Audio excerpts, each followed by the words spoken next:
And Lord. Go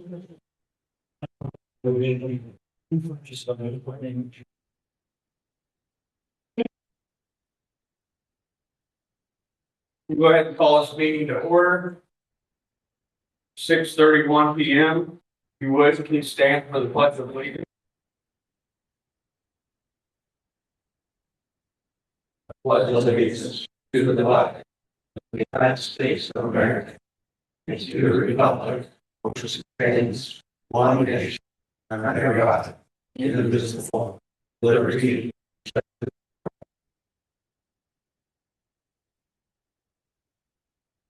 Roll call. Ken Stokes present. Carolyn present. Jane Childers present.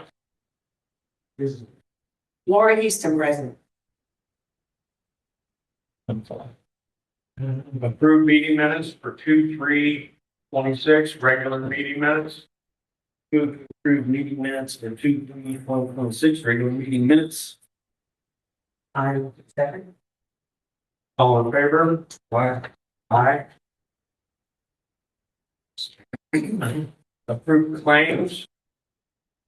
March 2026. I move to approve the current claims for March 2026. Second. All in favor? Aye. Aye. Public request to speak not related to an agenda item. I can up at once. Unfinished business. John Query. All right, good evening. Good evening. On the wastewater treatment plant improvements project, contractors completed quite a bit of work since our last meeting, since the last council meeting. They completed the drain line in the sludge dewatering building and connected it to the plant lift station. They started working in the digester tanks and cored the pipe openings in the tanks. They installed the sludge piping inside the tanks, the 4-inch sludge force main to connect to the existing force main, and the decant drain piping for the digesters. They also completed the demolition in the effluent pump area in that tank, and they've been installed the sludge pump control panel in the blower building and the effluent pump control panel. They've got a certain amount of work to do in those tanks to be ready to put the UV disinfection system back online by April 1st, and they're scheduled to have that completed in time for that.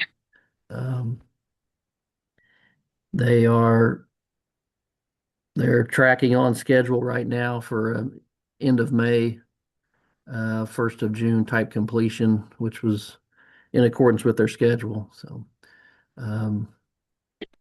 yeah, it'd be a tough week this week with all the rain, but they're making good progress out there.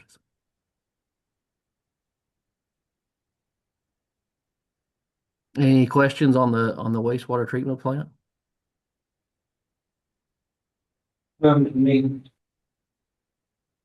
No, thank you, John.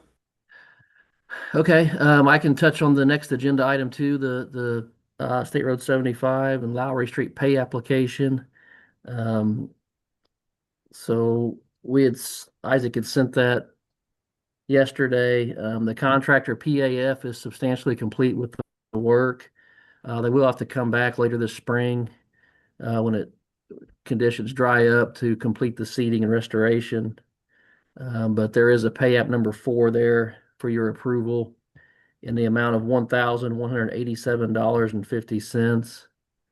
And that's basically for the final installation and testing of that new manhole that they set.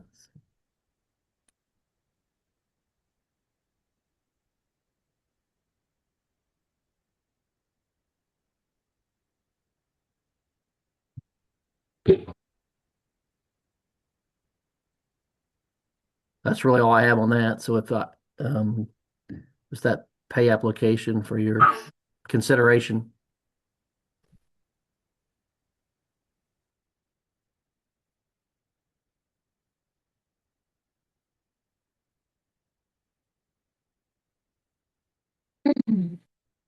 I'll make a motion to pay PAF for the amount due at $1,187.50.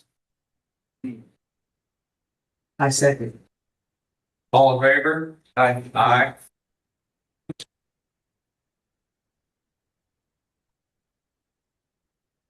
Anything else, John? No, that's all I have for tonight. Thank you. Thank you. Appreciate it.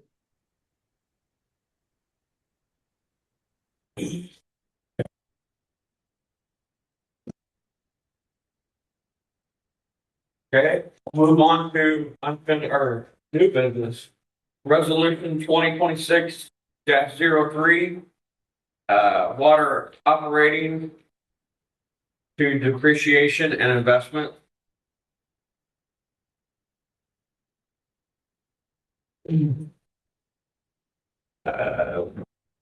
Whereas be it resolved that this day a motion was made, seconded, and carried that the transfer of $26,800 from water cash operating to water depreciation and the transfer of $29,000 from the water cash operating to water investment operating trust Indiana be made. This is to reverse previous transfers due to deficits in cash operating. I believe this is because we got reimbursed Yes. for the state project. What I was gonna say, the state project, we had to put money out. Then the state reimbursed, so we pulled money out, paid our bill. Now they have paid, so we'll put the money back. Is there any questions on resolution 2026-03?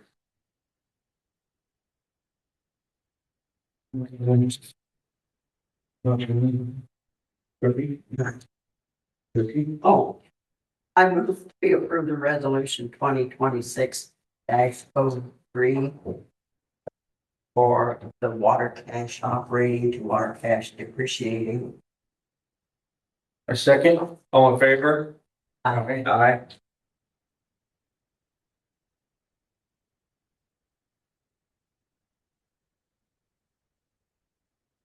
Okay, we'll let Lori handle the next one, ordinance 2026-04.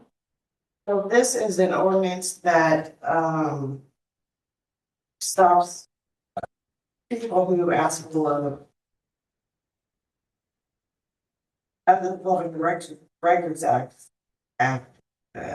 it gives them access to, public records only if they do not use it for commercial purposes. Like they're gonna sell it or, use it for, because we get like major requests. Like who all of our vendors are, and they want their names and numbers and, so this allows us to not have to provide that. Basically.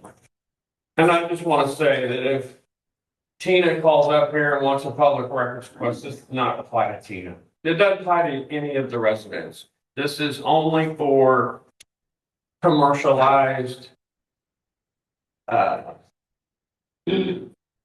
calls, what I call We're getting to there. We're getting the AI generated APRA requests for random arrests and case reports. So we instituted a policy on the department side that requires it to be picked up by a human being, the same one made the request that fell. So I just don't want it to be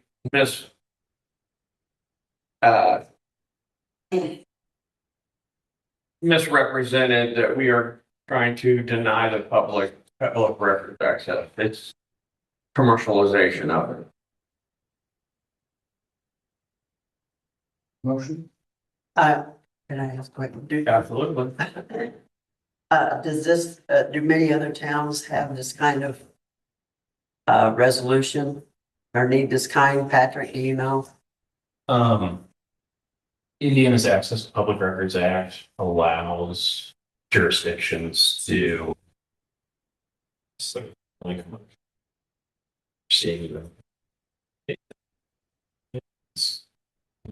From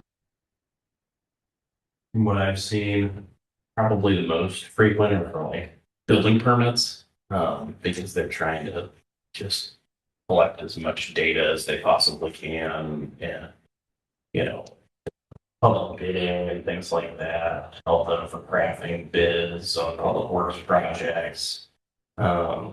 Those are kind of the areas. So it's kind of a new thing. Yeah, I think it's been going on for a while. I think with AI, it's probably been it's a lot easier. And to Like you guys. aggregate all that information but yeah, that's why there's a carve out for the access in the Access to Public Records Act that allows you to, if somebody makes a request, you provide them with the information and use that for solely commercial reasons. Okay. You can say.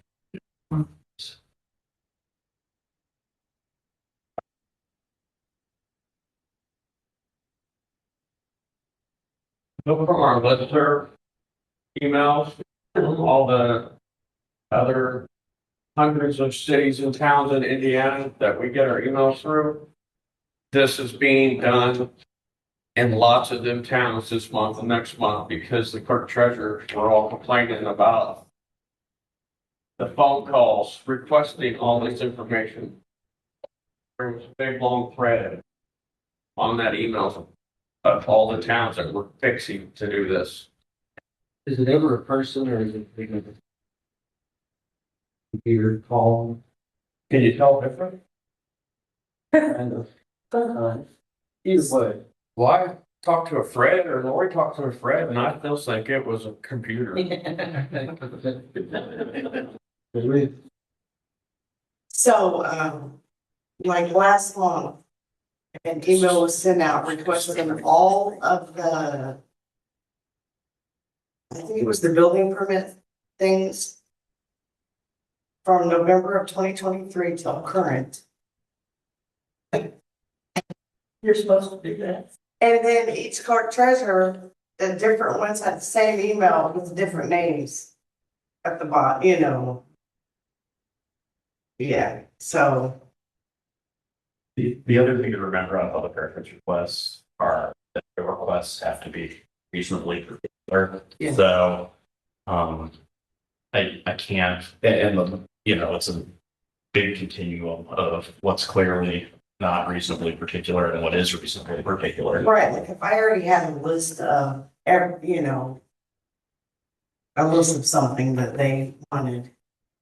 And even though it was a big list, I would need to provide that because I already have that list. If I don't have that list. And if it's gonna take you 1,000 hours to Right. put together, you're gonna have to hire another deputy clerk in order to Right. assist you to do it. And that's You probably can not, say you lost it. that's probably not a reasonably particular request. Right. That's another tool in the toolbox for dealing with these kinds of overly broad, multi-year requests where they're requesting every Document. document on any public works project. 3 to 6 months. You good cooking? Yeah, that's it. Fine. Make a motion to suspend the rules and consider on the first reading. I second. All in favor? Aye. Make a motion to approve ordinance 2026-26-04. That's the unlawful use of public records for commercial purposes. I second. All in favor? Aye. Josh? Consider well 4 cleaning, a new pump installation.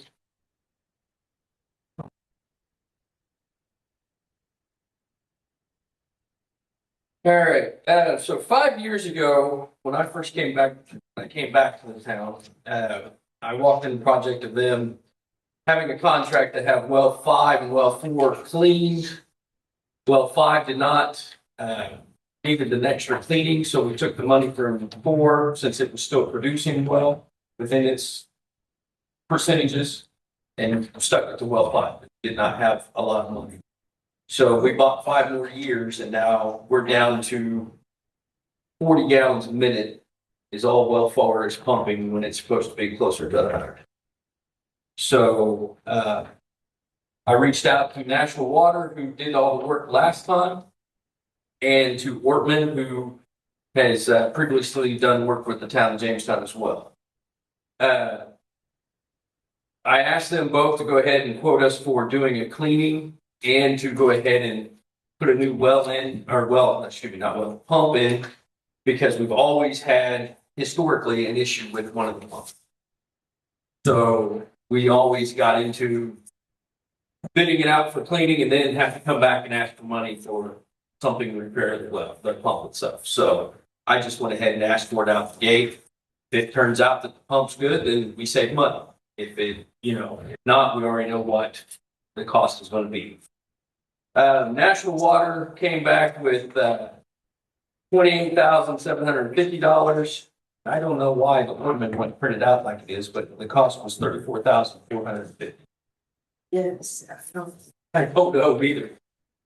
On the email, it's fine, so I don't know what happened with that, but yes, so 34,450 is what we're back here, where all the funding writing it is. It's actually on the first page where it says the cost of cleaning well 4 and converting it to submersible well pump motor will be question mark, question mark, question mark, question mark. It's supposed to be 34,450. Right. Yours did? Yeah. What they said? Yeah. 34,000, what, 450. So, so National Water is the one I would say drove with. They're the ones that did the last time. One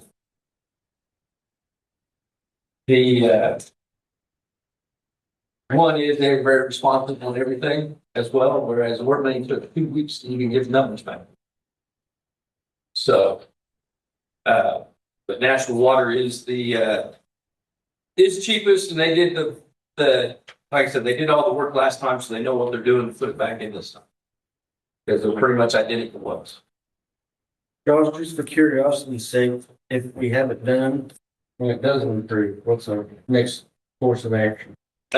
We may have to do another cleaning, which is usually about half of that, so around 50, another 50. If need be. It's always responded well to the cleanings. So I don't. Are they servicing the pump too, or are they just? That they're going to replace it because the current pump is a turbine style pump. It uses bolts, so it pumps from one to another to another to another to another, and that's what usually we have problems. Those are cast iron, and with our water, it just corrodes it, and we usually have to do that. Well, the problem is by the time something happens, you can't find any that manufacturer no longer exists, or they no longer manufacture that part. So therefore, it's just easier to switch it over like we did well 5 and go on.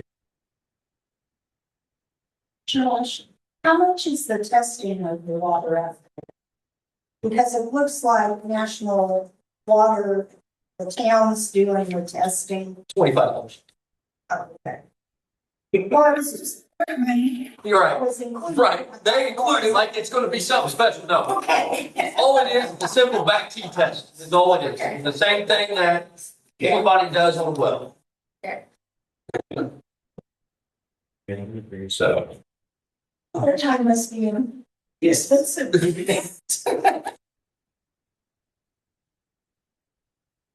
Literally, yes. One sample running down for about that.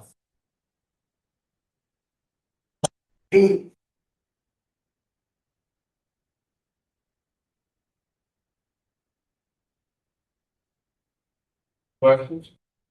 Not for me. Cookie?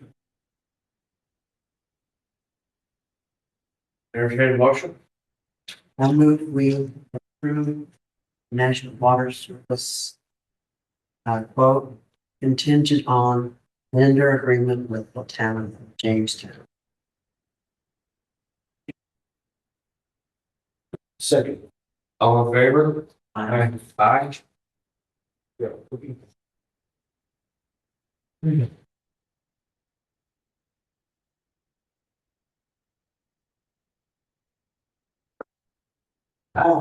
will have, Josh, we will have them, redo their contract. Okay. Patrick doesn't like some of the writing in it, Oh. Which that's normal. right? Okay. So I'm just letting you know, That's fine. he already has some, markups ready. Okay. He seems to like to do that. Hey, guys. I vision it's a long contract, but it'll say. I'm sure it's, most of theirs is probably just a, generic one that they've got that they go around to everybody, so. All right.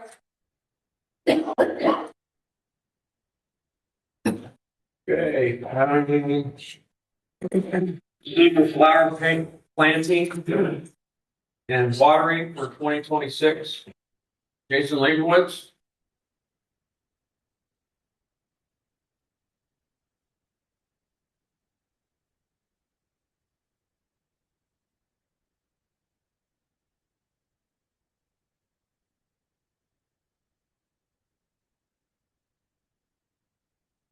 Plant flowers, the town's flowers, and also the last goal, the nature park, plant those native species stuff. Kind of go along with nature park too. Be just a little bit longer. So we're gonna use the old planters that used to line the streets and kind of strategically place them within the park, within the walking trails, and put native species type plants in them. Vice the real pretty not native stuff that we put downtown.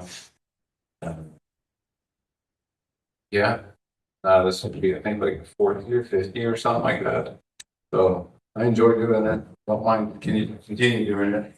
The only caveat with this year is I'll need the buckets, the hanging baskets to take. Can you get one of those for him? What's that, the bar? No, the bowl. Bowl, cause we don't have any bowls. We just got brackets. Where's the bowl at? Where's the baskets? I had no idea. That was never part of my quote on anything. That was for the JCP to get.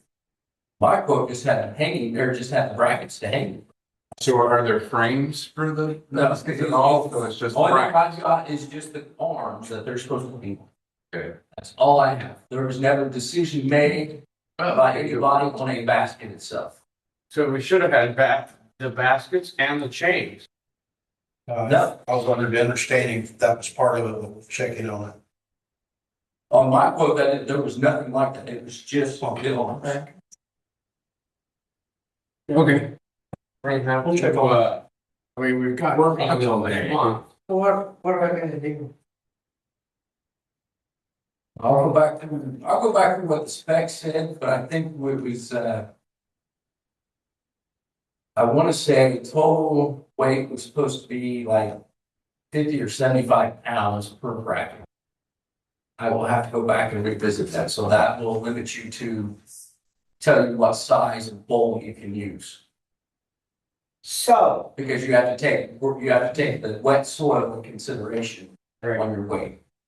JCP, did they buy We bought the brackets and everything. the brackets, Yeah. whatever that was? Yeah. Okay, so, Okay. so we're supposed to buy the bowls and stuff. Yes. Well, I mean, when I gave them what it would take, that was the flag brackets, the brackets for the pots. That's what was on there. And the Christmas decoration brackets, I believe. Oh. So that was the only things that was on there. Well, we need to get the pot and the bowls ordered as soon as possible. Okay, So Josh, we need to get with you tomorrow, To get weight, I do not give figure out what bowl we're gonna use. right, because I do not, And then as soon as they come in, we need to get Jason one of those bowls. because I do not think that the light or the light on It's really light diameter. company sells those things. Diameter and depth, yeah. I mean, I like the depth. Well, because, I mean, it's. They're not gonna do this then, but what's the delta thing about it?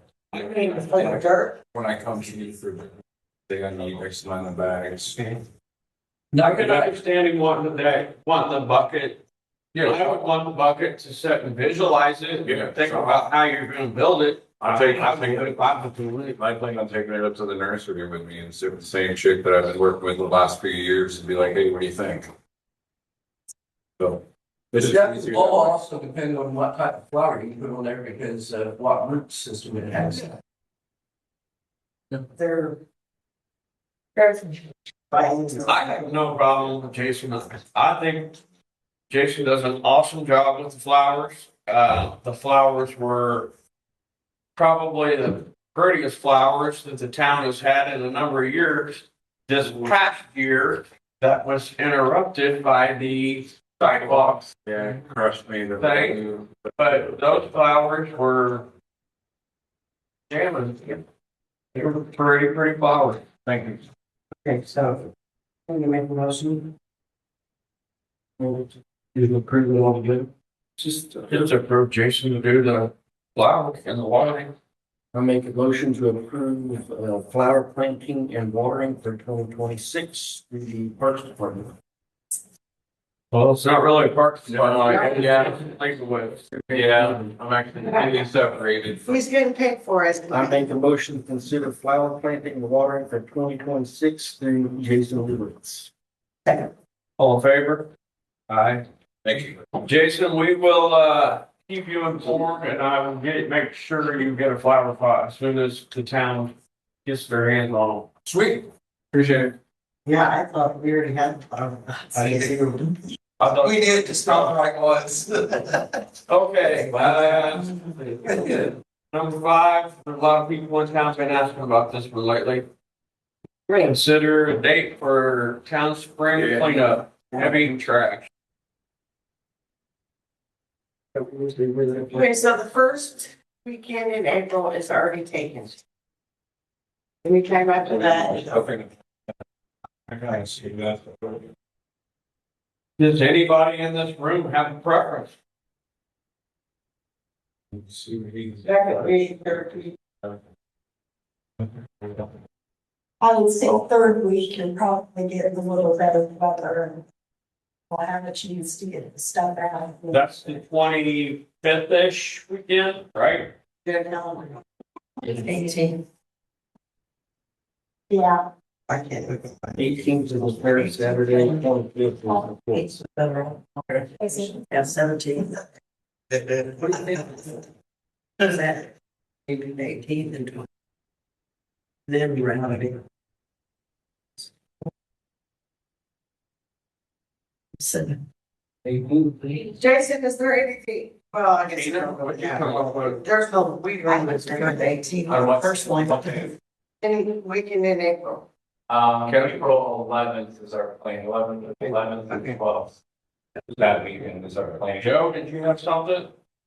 No? But believe it or not, if you remember last year, heavy trash and that planting was on the same day. So it's not a big interference, Okay. because we're way up here at the park, everything else is being done down here. Anybody? Second chance. Anybody online have a preference? Really do the better. We have one in the audience that says 18th. I was going to be 18 months later. You go on to 18th.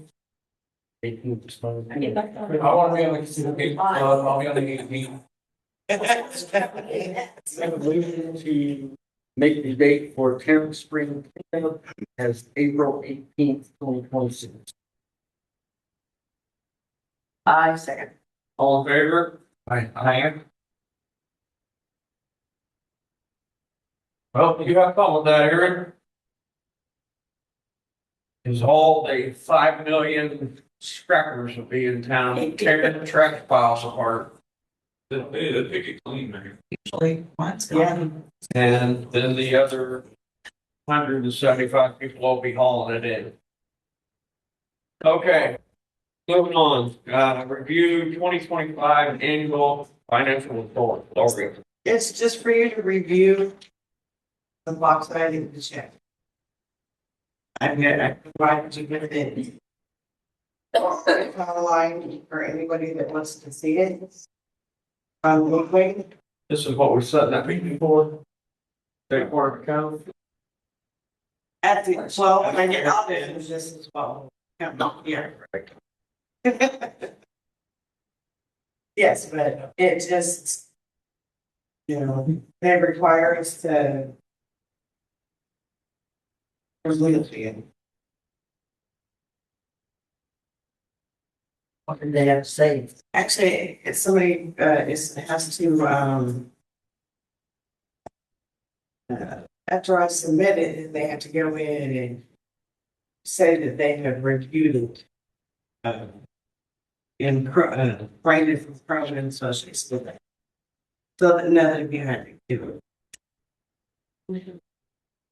So, but I've presented it to you, so it'll be in the minutes that it says yes. I did.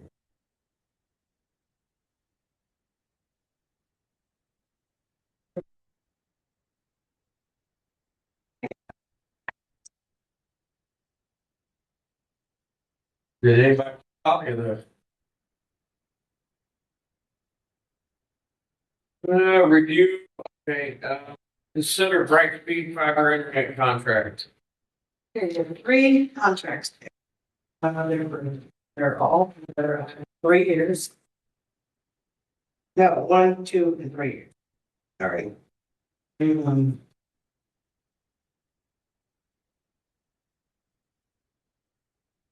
Brightspeed has a dedicated internet to our building. So we're having trouble. Right now, our current limit rents that off Brightspeed. And now we're paying $1,200 a month for internet.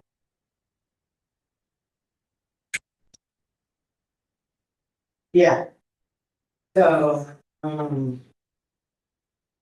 I've exhausted all my avenues to go to use. I tried to contact an AT&T. And I feel like going with Brightspeed's the best thing. For now, right? Well, I think forever, Josh, what, I wouldn't say forever, because we don't know what Comcast is. That's what I was, we don't know what they're gonna do, but they said they were not giving us a dedicated line, right? No, I no, asked you no, that. no, but when we were talking about building, getting them to build quicker here, they said they could not do just a line to us to get it ahead of schedule. To get a dedicated line, I don't know. We never really got that far. We were trying to get that to accelerate building to get to us. Yeah, So that's two different things. And, so I don't know. I do not have an answer for that, because we were talking about trying to get internet here and there. So, as far as a dedicated line, didn't they also say that they might have to rent their line off of Brightspeed? only if they were trying to get here first to get us internet before they were built. They are supposed to have, their game plan is to have the whole, this side of the county up and going by the end of summer. So I would recommend right now to do the 1 year and see where everything's at. They get here and then they extend it out to 2 or 3 years. Well, I didn't, So this is just for the template, correct? yes, I did not. 1, 2, and 3 years, yes. So.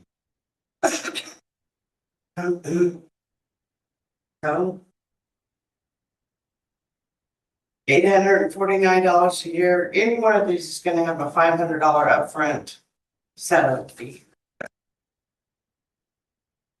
$849 a month for 1 year. $770 a month for 2 years and $556 a month for 3 years. That's a big pill to swallow right there. Still cheaper than $1,200. Yes, it is. That's what. Right, but I mean, do you pay $850 a month for 1 year? Or do you pay $550 a month for 3 years? That's $300 a month.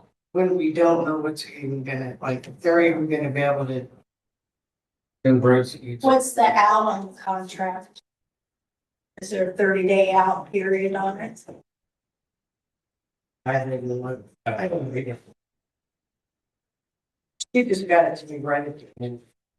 I was looking when she went, so I had it, it's in the. So how does their quality of service coming in? Is it okay? Oh, yes, it does. We have 1 gig now, this is gonna drop us down to 50. MPGs, I don't know what that means, but, it's plenty for it, 30 days. Is it? yes. Have you looked into a Starlink commercial? They, our IT people, what? Yeah, so it'll work. That's what they said. 50 is like, it's nothing. 50 megabytes a second. Slow. That's slower than just regular write speed. It's 60. For it to be fiber optic, I mean, you should be up around 200 plus. That's what I thought. It'd be really fast. Well, I got different quotes, I can get more, they're gonna be more than these. It just depends on what their upload speed is and how much do you upload out. Cause it's. Well, it looks it's like 50 it's that- I megabytes a don't know what second, it means port it'd be about speed is, 15 upload.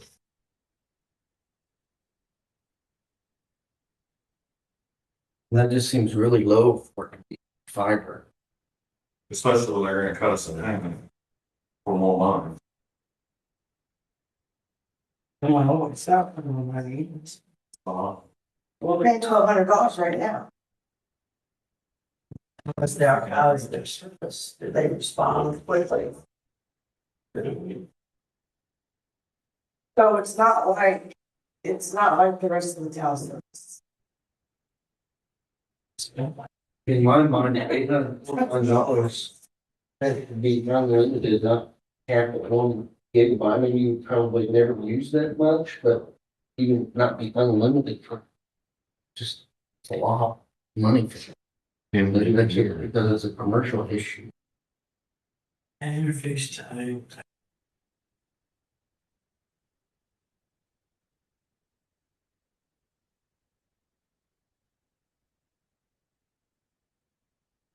But I mean, if it has to be one of the three, I would say 1 year and see where Comcast comes in. Personally, But we don't have to do this today, right? It doesn't have to be done today. It doesn't have to be done today, but we're paying $1,200 a month. I know, but we have questions that aren't answered. Okay. No, So it we doesn't want have to be know done what today. then?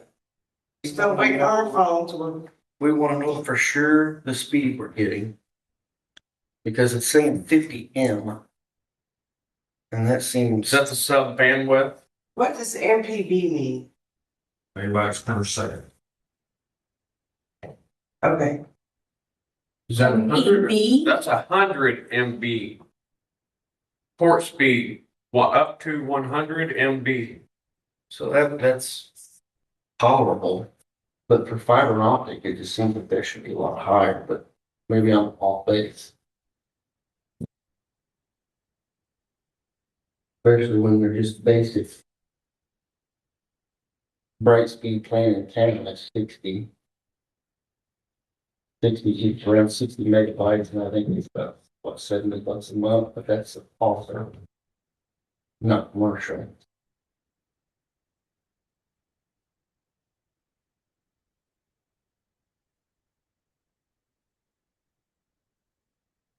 I think we can wait another month and input. Can you find out the exact speed we're getting? And if it's, are they only giving you guys or the town 1 gigabyte of data? mean, you'd think that would be unlimited, but What do you mean? Wait for Like data, like So saying- how many? saying 1 gigabyte, well, you probably never get into it where you get an overage. Where does it say that? The interface, the interface is that data. Here. It's the same on all three of them, and then your price plan is at 50 M, so is that megabytes per second, or is that the speed? So 100, port speed is 100 megabytes a second. You know that's 100, all of them, right? Yes, it was. I looked at all of them. 100 is powerful.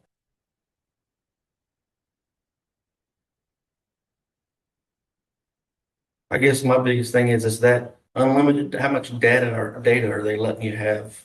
Would be the only question I would have. Or $500 a month, you would think that would be unlimited. You wouldn't want it to be capped and then you guys go over a certain amount every month. It doesn't work the same as phones, does it? They only give you so much data a Oh, month. are you sure? Pretty sure. Most of them, most private plans are around 2 to 5. I thought when you ran out of data, it shut off. It does. Oh, They charge Starts up. charges. Oh, I had 5 kids there and they were all playing games and stuff on my internet. If it went over it, That they're gonna charge me overages. yeah. Is that why it's $1,200? Never. Once somebody shaking their head no, and somebody shaking their head I yes. think that's right. You got it off the cap. You're talking about speed, not the amount of data. Here, come on up here and explain. He actually knows, you just feel hesitant. I don't want to speak to it, I'm not proficient at it. Oh, look, they still need to be proficient, they just want to provide us. There's 3 of them. Right, but the same information you look, that's on the same. Yes. On your phone a little bit. I don't think your house internet is anything like that. It is, absolutely. You get, like, I think we have 1 gig home farm, that's why we went to Starlink because it's unlimited. I mean, that's a lot of data that once you get up to 1 gig, but then after that gig, it's, they basically fine you for going over your amount of data you use for the month and they charge you an overage. That's Well, how I I have feel. never heard of that. That's why you just want to, I would want to make sure it's unlimited. The 100 megabytes, I think is tolerable for the town. I don't think you would have any issues with that as long as it's unlimited. Speed is the speed. Right, the speed's This has 100, nothing to do with how much data we get. but it has to be somewhere, that's the thing. Well, I don't think so. I really don't. Okay, let's table this. And Ben and Lori work on. Because obviously Ben has some knowledge of this, I have zero. Yeah, it definitely says it definitely I have says. zero knowledge It on that. definitely says your speed's 100. I'm gonna try to make sure that how many, are you getting unlimited data for the month at that $800 a month? Or are you only getting 10 gigabytes? And that's what I was, if you and somebody else who had kind of a pretty good idea would sit down and talk with a rep and that, be happy to do that with you. That. He was just mail. The guys actually know. We're getting IT people to do this. This is what they recommended. So, I mean, if that's what they recommended, we'll think it's good, then that would be my only concern, that you might get hit with horrible overage charges every month for going over your data. But maybe the IT, here's the thing, maybe the IT people did recommend it. I am not comfortable making any of these 3 until those questions are answered. So my recommendation is to table this until there's more information. At a later time. What information do you want? Just how much data we're allowed a month. Is it, All right. is it unlimited or is it, is it the, I don't know, is it? Usually plans are like 1 gig, but with being commercial, I would think it would be more than that, but it doesn't really specify. That's the thing. Usually it tells you how much data you're allowed per month. And with that being that much, it should be unlimited. We just want to make sure. Like I said, if you were going to look at your amount of allowed data each month, then it might be that we go over it is that they're not aware of. Okay, do you want me to ask if 50 MPG or No, it set up? it said that, yeah, how many gigs of data do we get, or is it unlimited data? That's the only two questions. What's the speed? Speed's okay, it says it's 100, I think that would be, personally, I think that's for anything that you guys would be doing here, you're not paying on all of it along, so that, if I was gaming, the speed would be a factor. Basically run 3 computers and 5 phones or whatever. Yeah, they're not all working at the same time, so 100, that's far Well, off. if the 3 computers are, Yeah, that's true. Even if Yeah. that's Shoot, that's less than a regular home's Wi-Fi. Did you say 3? You know what it was. Did you just say only 3 computers? There's more than that. well, Aaron, you got 3 in here, plus mine out there, Right. plus the, so, I mean, not to mention how much is on Wi-Fi. Because your phones are on Wi-Fi in the buildings. So, I mean, there is a little bit more than just 3. even at 100 I will megabytes. have our IT people come next week or next month and tell you that it's what they recommend. Does that sound okay? Yeah, just, obviously, called up on the, how much data, and if it's unlimited, Okay. then all 3 of them are, doesn't matter.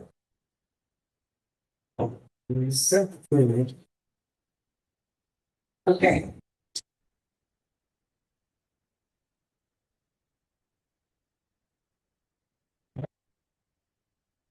Patrick, Lori, third grader.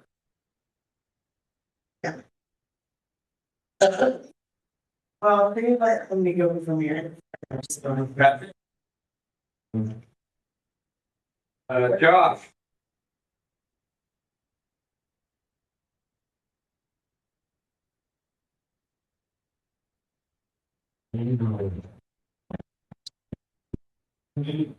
Rain gauge out to see how much we're gonna get.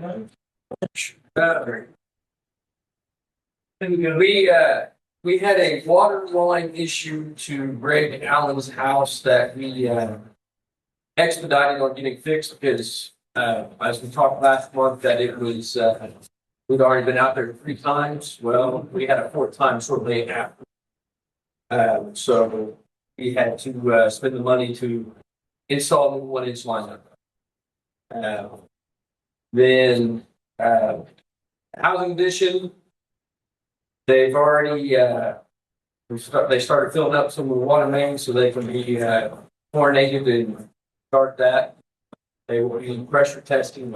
They're hoping to do something this week. Well, what me? They were hoping to start doing pressure testing this week, but with rain, I don't think it's going to happen. Can they all put in swimming pools right now? Actually, the good thing is with the water, they have the stormwater all connected. So what is going through the creeks right now is what will flow through the creeks when it rains. So unless we get 100-year flood, well, it does sound like it, but we they've had that connected for a couple of weeks now. So the first pond was 4 feet above normal pool when they finally opened it up because they had it dammed off, so it couldn't leave until they had final connections made. So at that time, there was no more running through that creek than what's running through today. Is that the one right on Darlington? Yes, that was the small one, and then the big one. That small one empties into the big one, and then the big one empties out from there. So, but But yes, they, under normal conditions, all it can flow is what can flow through a 15-inch pipe. And then as the pond gets higher, there's an overflow, then that's when it starts going into it and goes into the bigger pipe that leaks out. So that's how the control of the flow is leaving the ponds. Sewer, they finally got everything on the sewer connected in. They still have some sewer testing that has to be done to pass, which they will have to get done before Arbor can get building permits. Because so that should be here within the next week or so that they'll be doing the rest of the tests. So that leads out to the main looking into the town. They've already done some, but that was in the front entry area. Now they've got to go from that all the way out to where they connected into Ashford.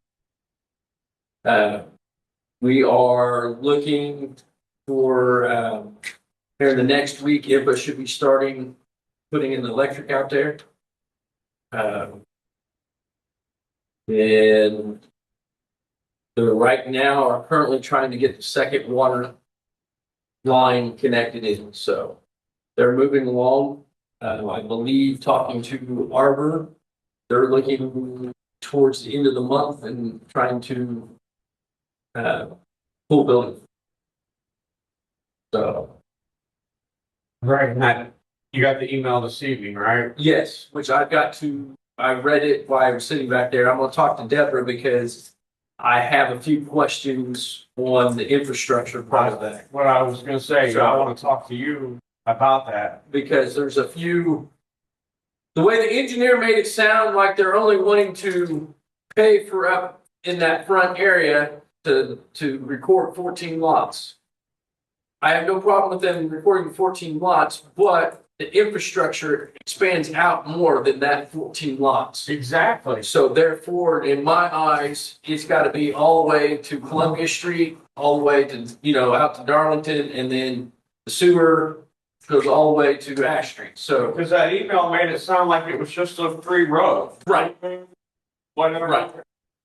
And so the 3 roads, only 2 of them have pavement on it, but we're not going to accept any of that pavement. They know that they own the pavement and it's got to be tore up because the day that they started doing the pavement, it started downpouring on them. So the asphalt cooled off too quick. So it all has to come back out and be redone. Which they already know that. It was one of those things that they gambled on trying to get buildable lots to Arbor by this month. So, but yeah, that's what the surety bonds and the maintenance bonds and all that stuff. So I got to talk to Deborah so that she's on the same page. And because we as a town, before a maintenance bond is given to us, we have to accept the infrastructure. And at this point, there's only a few things we'll accept. Well, the water mains have not passed. Sewer mains in that area, that front entry area, have passed testing. But from there down, to Columbia Street to Ash Street has not been tested yet. Everything for the stormwater is good that has been put in. But like I said, the water mains have not been tested yet, so they still have to go through a pressure test where they got to be pumped up to 150 PSI and it has to sit for 2 hours. And then they all have to pass a back T test that they have to pass. So before they're be useful. So there's still a few things that's got to be done, and that's why I want to talk to Deborah to make sure that we're on the same page on all the infrastructure that has to go. So, all right. Any questions for me? Okay. Thank you. You're welcome. Lori, clerk? Okay, so, myself and Pam will be attending the, ILMC Institute Academy, March 8th through the 12th. The new financial reports have been filed in Gateway and there's, yes. The downtown park building is finally progressing. And I wanted to talk about some of the things, the House Bill 001. And it has to do with the permit application protections. It requires units to approve a project if it complies with the legal restrictions. And in fact, on the date the permit is submitted, it doesn't allow you to change mid-process rules. Or change rules mid-process.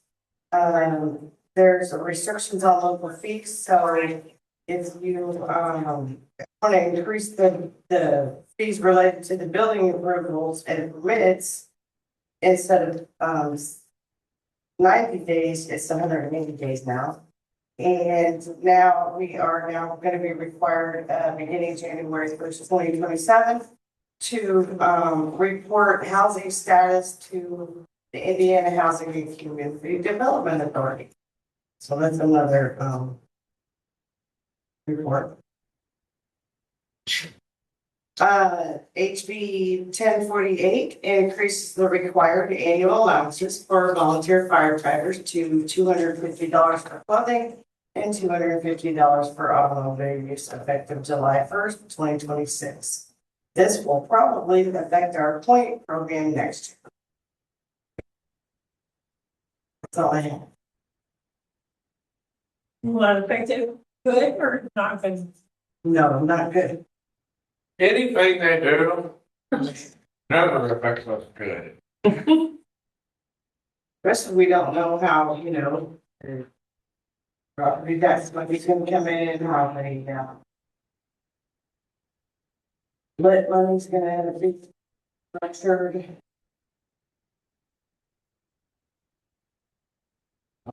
That's all I have. Any questions?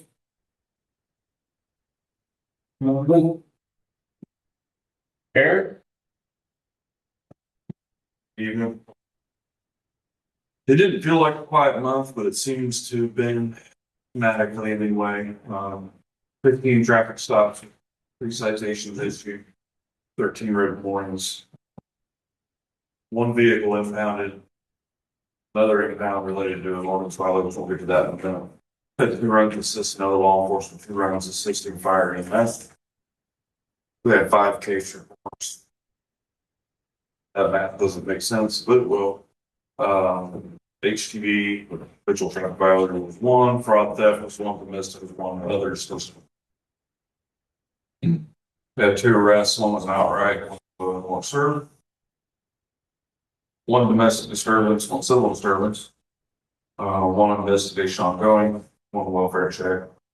35 extra patrols, 18 services. 1 juvenile problem. We had 2 ordinance services. 1 was checking compliance on a building permit. I wasn't aware of that issue was. I checked the pad, and we have 1 under continuous statement for the property on Street. Mr. Burns property. I had camper trailer that have been disassembled for well over a year. Non-operational. Happened by God, but he's been told numerous times to remove it, just like he's been told numerous times to get the property in shape. No action was taken on that by him, so it was kind of here. So it's about an hour and a half time spent on this violation themselves for 86 runs for.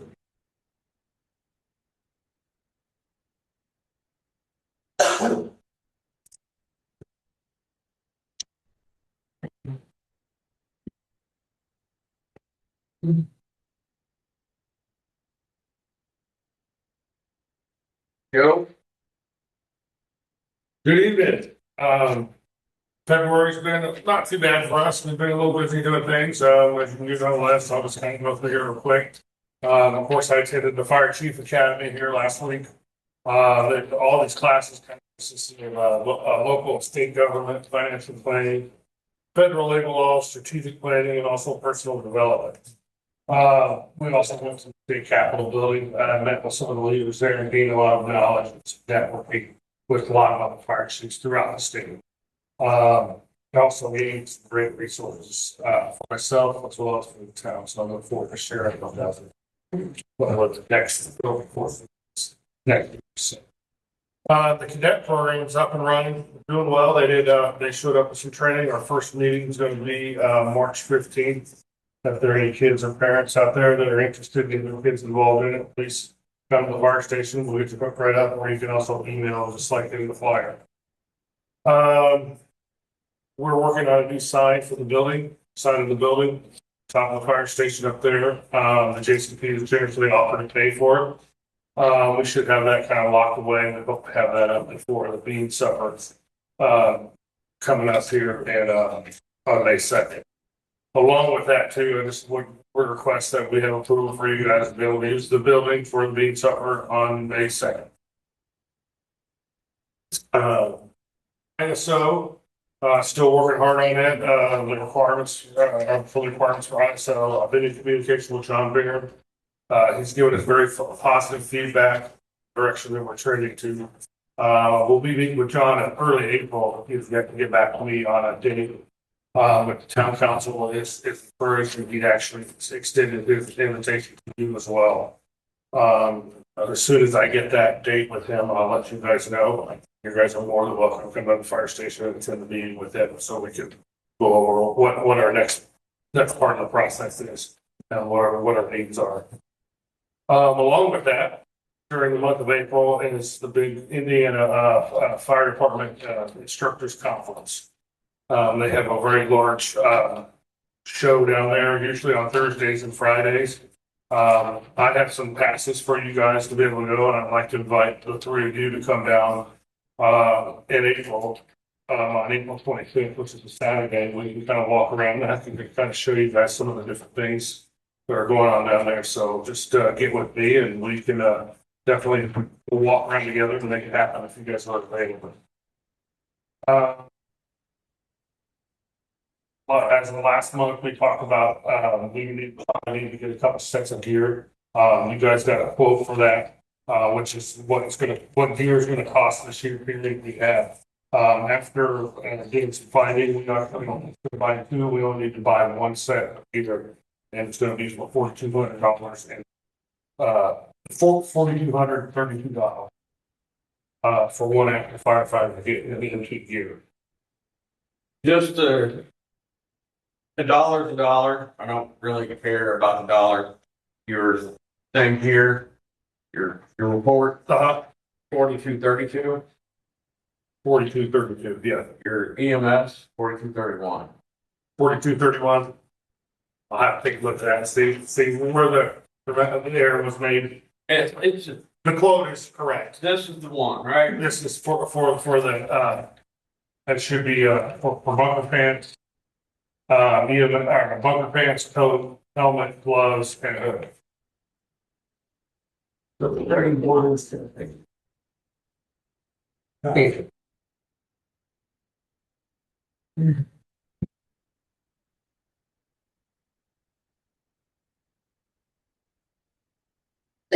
this is for a current firefighter that does not have gear. I have a question. Yes. I don't know what your equipment is. I just have your fire boots. Mm-hmm. Are they rubber? No, they don't make rubber boots anymore. They make leather. They're like, well, I've seen that.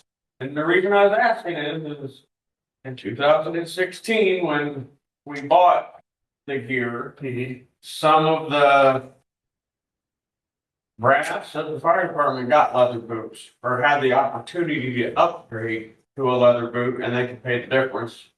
That's why I was asking.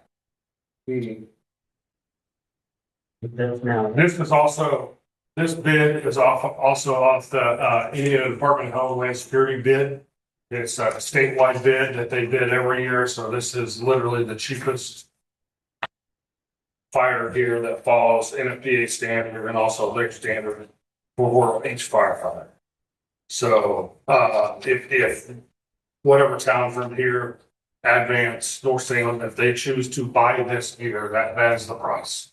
The state has negotiated the price with these vendors already all. And I think it's just state that in the bottom line is a state bid year. But I do get a question about this. So shouldn't they take that $165 off? For that, hood thing? Well, I mean, Is When I there- did it, we ordered, we have 30, we haven't received those yet. But I could easily take that off, and then that way, we have a hood for, we already have a hood for that person.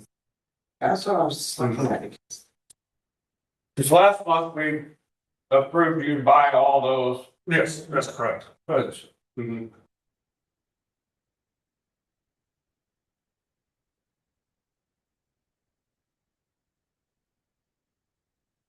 How much of the funds on?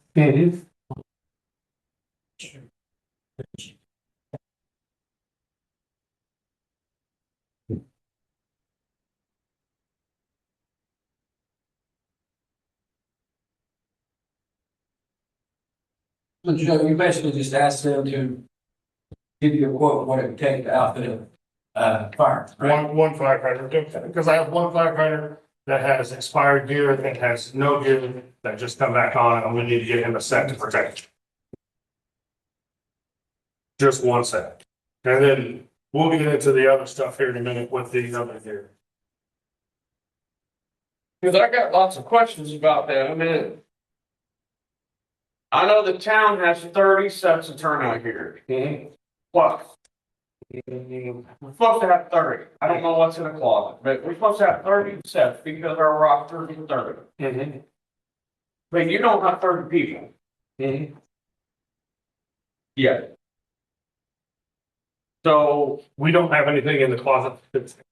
We have gear for him, but he will not fit it. okay, where I'm going with that is if we don't have anything to fit him. And he is an experienced firefighter, we need him. Yes, Isn't there any way that we can borrow a set of turnout gear from Advance, Walnut Township, somewhere? I haven't looked at that possibility, but Because how long is this gonna take? this is gonna take probably about 6 to 8 weeks to get in.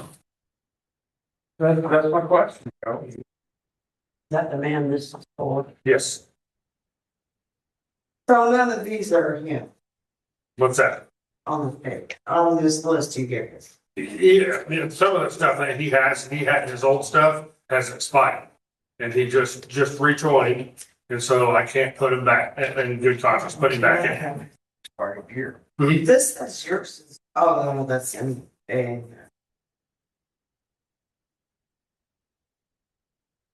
We don't have anything in our closets that they could use. That's not expired. We went to the closet and tried to fit him into something, and we had nothing that will fit him properly. And you gotta understand, this gear has to fit properly.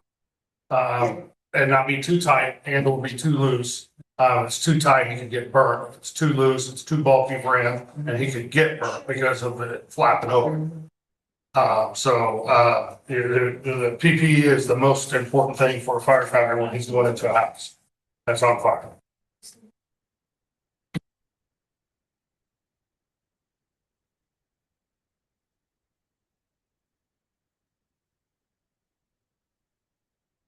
I don't know anything about the equipment. I have beat the drum for years that I do not want our firefighters in expired turnout gear. I've beat the drum that I want to know what is down there when it expires. I got that list. I'm relying on you to give us the information that this is basic. You know, we ain't got to buy gold-plated turnout. No, this is, again, a state bid, a bid number that says that all fire departments will be granted this bid if they are ordering this type of gear. The Indiana Department of Homeland Security's already negotiated the price with them, and they have several vendors, just one vendor that provides this gear at this price. If I went to another vendor, I could go buy the same gear, same price. Like $4,200. And if I went to. But it's good gear, not top of the line gold plated gear, because No. I don't want somebody to come back and say, well, when Joe Weider was fire chief, he bought $495 red leather boots, and you could have bought purple leather boots for $200. You know what I mean? No, I know what you mean. Then I ask you my question. So when someone confronts me, I say, well, I said in that meeting, I asked Joe. Again, the Indiana Department of Homeland Security has negotiated this. They make it sure it falls within those standards that we require for as firefighters to use. And so, yeah, is there better gear out there? Absolutely. But we're going to go up in price at that point. We're talking maybe $5,000 to $6,000 a set. You answered my questions on this particular thing. Anyone else? Yeah, I noticed there's, there's some that are, the, Well, we haven't got there yet. Yeah, we haven't got to that part. We haven't got to that part. I was just asking for us to be able to outfit this one guy at that price to be able to get him on the street and get him responding with us.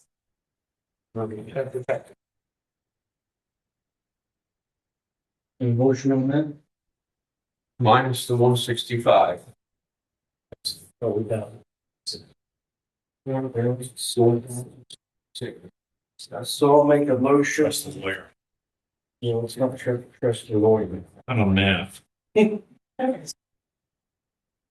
Hold on. Yeah. So I'll make a motion to approve turnout gear from MES for the amount of $4,000 and, or excuse me, $4,066. I second. All in favor? Aye. Aye. Thank you, guys. So I'm gonna keep me informed on that turnout here from local, advanced, Thorntown, so, you know, if you could get, I can ask around. get him a set of turnout gear, whether it comes from Zionsville Fire Department, IFD, I don't know. I can ask around and see what come up with. I'll do that for you. But please make sure that he is not responding He is not, by here. he is not responding in gear that it's expired. Okay. So, on that note too, the first new computer program we've been utilizing, Zach here has, been entering the stuff, and you can tell, and some of this data that you guys got tonight is the first kind of data we pulled out of the computers. You also got a graph there. This is for the last 2 months runs, the percentages of how many runs we had. I've had one fire.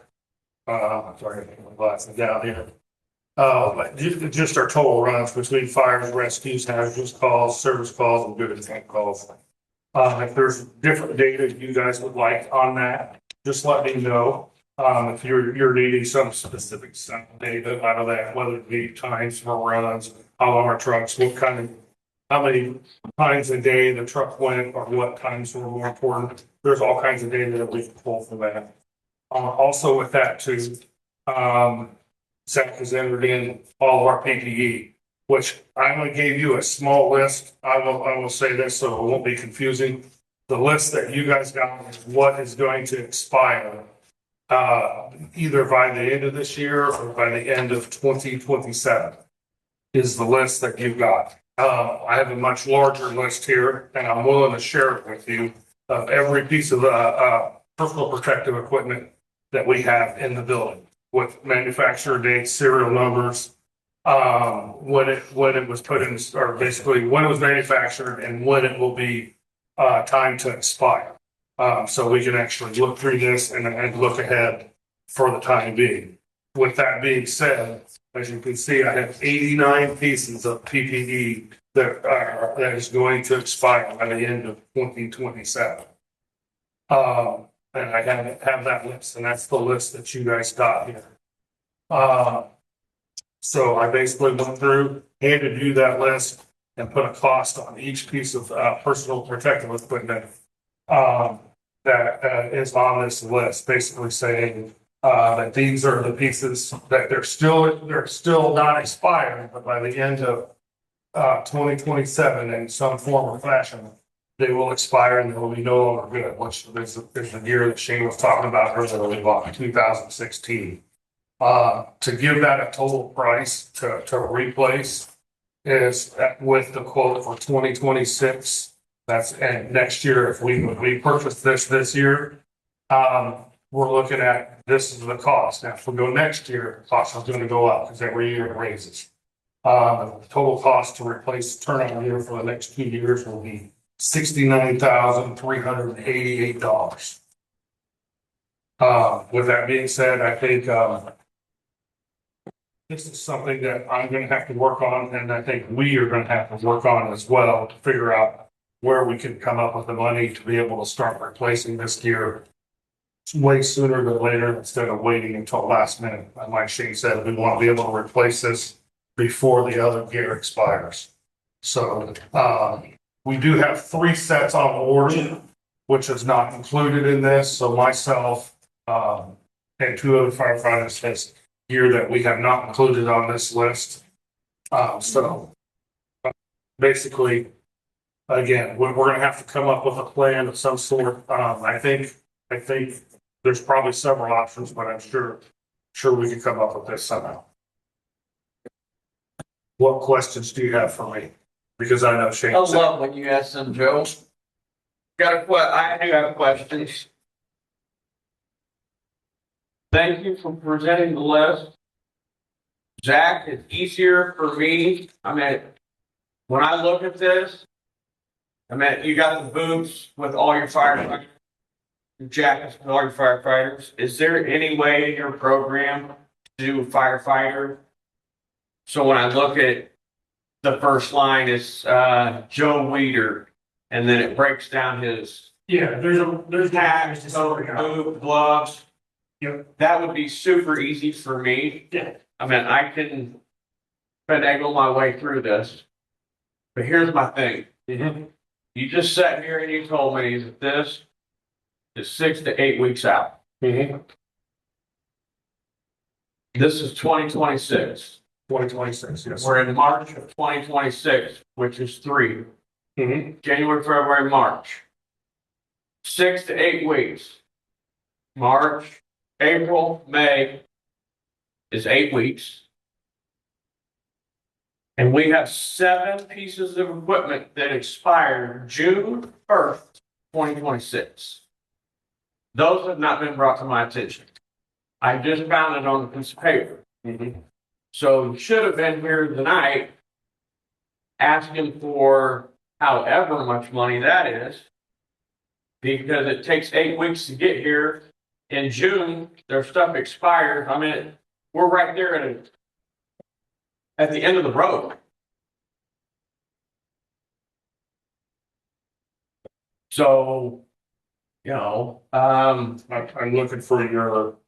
there's 7 things. Tyler Cromwell is wearing a pair of boots that expire 6/1 of 26. Joe Weeder, 6/1 of 26.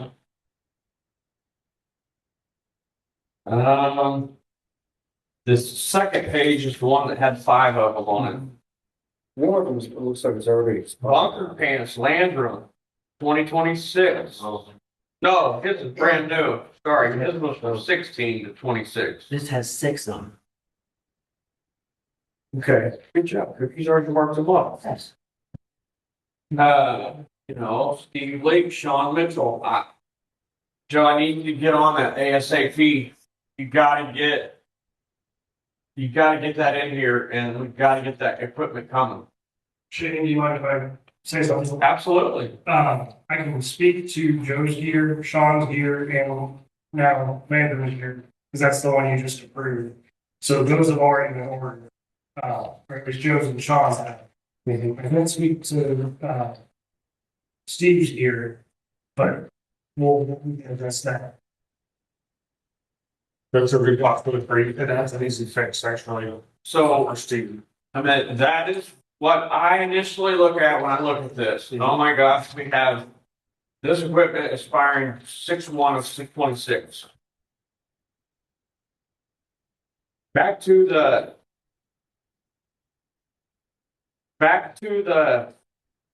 $70,000 worth of equipment. I know we have 30 sets of equipment. How many firefighters do you have? 22. Okay, This does not include any stock in the building. I'm not, if it's not on a firefighter, it wasn't included on this list. If it's expired, it's just gone. So if it's expired, you need to get your surplus. Get it in an area that is surplus and then get with Lori and surplus it. Get it out of there. But we did tell them that they could paint X's on equipment for your use. Yeah. So that's And that's- perfectly fine. And that's what we're gonna do with that. We have just, by doing all this, again, it takes a lot of time. I spent last week about 50 hours in this class, so I mean, so yeah. But yeah, this is just for gear, just for the guys that are on the fire department now. This is not asking for 4 or 5 more sets to put up on a shelf somewhere that'll sit there and do nothing. And this is just for the firefighters that we have on our roster.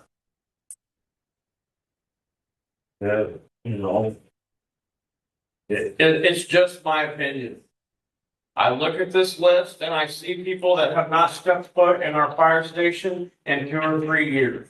I don't know why that gear cannot be given to someone who is an active person in our fire department.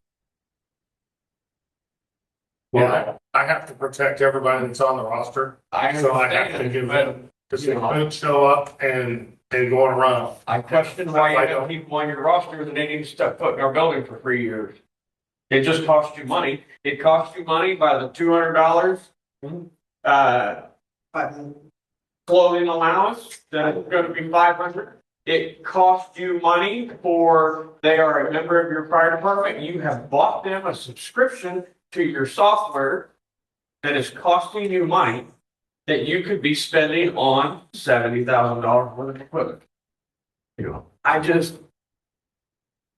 share your frustration, Shane. I know you do, Joe. I can't talked about it for I hours. would love to do something. If we had some magical wand to whip them up, but I do feel like, I think we're getting some more buy-in to these guys. These guys are starting to show up more. I'm pulling some guys from some woodworks that I haven't seen in a while that are starting to step up and do things. And we're making it a good team effort. And I think we're moving in a good direction for volunteers. That being said, we're talking to all the different fire chiefs from around, whether it be Fargo and everybody, that volunteerism is way down. It's so hard to dedicate this much time and effort when you have to put in almost 70 or 80 hours worth of class time just to become a firefighter. Unfortunately, I did speak with somebody today. I've got another member in the community here that is interested in being a firefighter. So that'll be, hopefully, maybe we have something that fits in. But again, if we want people to be on our fire department, we have to open it up and we have to protect them. And that's my job as chief is to protect them and present you with the information. But it don't matter because the contract says active disciplines. What does active mean? What's the definition? Well, Like to show up sometimes. and also states in the Indiana state law, I don't know this is Patrick, and I even the new one that they wrote, that it says they're offered a clothing allowance and a vehicle allowance unless otherwise stated in the contract. And we can whip out a contract real quick and state in the contract that this is the money. We don't have to give everybody $500. The guys that are participating won't get the money, but we still have to do something to protect them if they do decide to show up and they do got to have a personal protective gear. I can speak from doing this for 30 years that anytime they put a firefighter on it, on a price tag or anything, they're going to shoot it up probably about 200%, 300%, 400%. You know, the difficulties I know talking this week, if we went to order a fire truck, it's gonna be 4 years before we can see it. And the Senate is, we're now in Washington is looking at, why fire truck prices have increased by over 1,000% in the last 4 years. So, and we got House Bill 1, and on top of that, the new Senate Bill 270, consolidation of township government. That is a huge bill that we're gonna have to try to step ahead of here as well. I have a feeling, I haven't looked into it enough, but, that the town of Jamestown is gonna incorporate Jackson Township. But I have to look into the bill and talk and do some talking with some other people that I need to know first. I don't know enough about it yet. But House Bill 270. The idea is, speaking with some Senate leaders this week, they want to do away with township government because there's $800 million out there. Township government, it's not spending. So, They've tried it for the last 10 years and they're gonna keep chipping away until they get what they want. it hasn't passed yet. 270, the rest into the government desk. I'm sure it's 270 though. There might be the other one. Either way, the township consolidation comes up with a point system that says each township's gonna be graded by points. And then if they don't align so many points, they're consolidate 3 points. 3 points. If they don't meet those 3 points, they're to consolidate with the largest municipality in there by population. I don't know. Or I think it's 51% of the population has to reside in the municipality for the township to be. And right now, I think I was kind of roughing the numbers. Jamestown sitting in with Jackson Township sitting at 47%. We had 200 homes out here by the time this goes through, we're gonna be well above 51%. If like the towns below or they have like below 9,700 residents. Jackson Township falls below that. If There's like 4 or 5. I can't quote. the only thing that I don't know is how much money they give out to help the poor and needy. One of the poor really, because I think was one The of the. first two meets the qualifications for them to incorporate into a municipality. The third one, I don't know what those numbers are. Yeah, and again, I have to be supportive of Vested's deal because after them from you guys good information on what's going like that. But I can find that easily, and that's one of my pet peeve projects over this next year. What's this going to do? How's it's going to affect us? So, other than that, that's all I have. You know, I'm not really asking for us to do anything with this list quite yet, but I understand the urgency for working in this and why we want to get ahead of it. So then, if we get this year and here ready for the guys to use before their other gear expires in that time frame. So,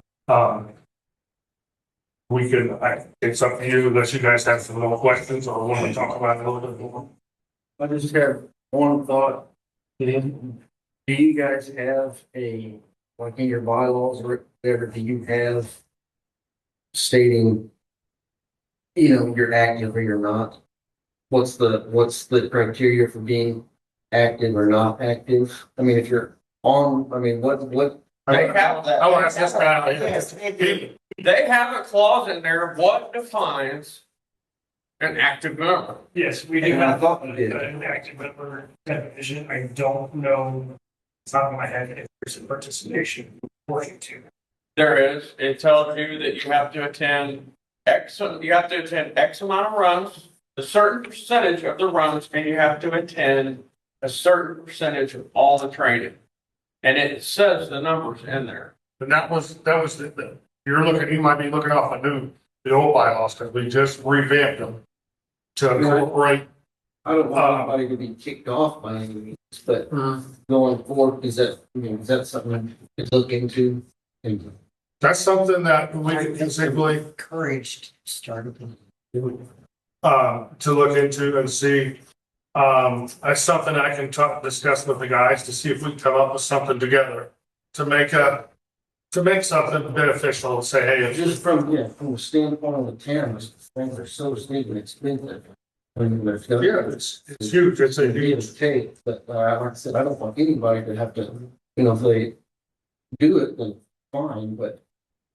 And I'm all right. I mean, there's a couple of guys right now that I bugged a couple of times and like, hey, what's going on? I think there was a discussion with Shane about how there's a couple of guys that we just was like, okay, we haven't written them off, but we haven't done everything that we need to. But I think that's a possibility that I will bring it up to the volunteer membership there of, hey, let's come up with something for you guys to give you a little better definition of what it is. And then I think we'll check into that otherwise stated in the contract clause in there, because I think that's a better clause, because if they're not going to participate, they're not going to have the money. But or maybe we come up with something that would, hey, eliminate some of these people. There are one or two off this list that hasn't participated, and that way you don't have to buy $4,500 worth of turning gear for them if they're never going to use it. That's a waste on your part.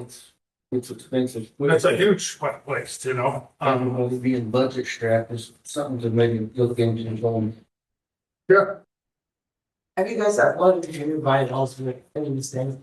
probably not. I don't think they've been uploaded since the last 2 times you've been.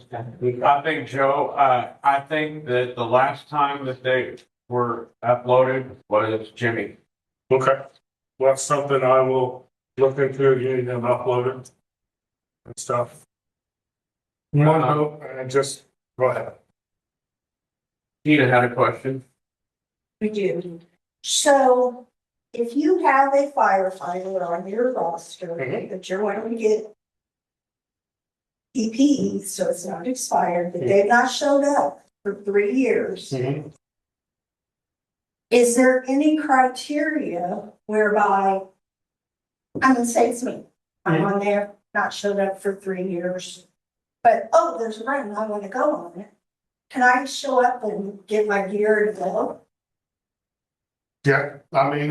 Why would they not why would you not have something in there saying That's the way. you've not been to training in so long? I mean, that to me would solve part of this problem of gear just sitting there completely unused, and where you could reassign it to someone possibly that's.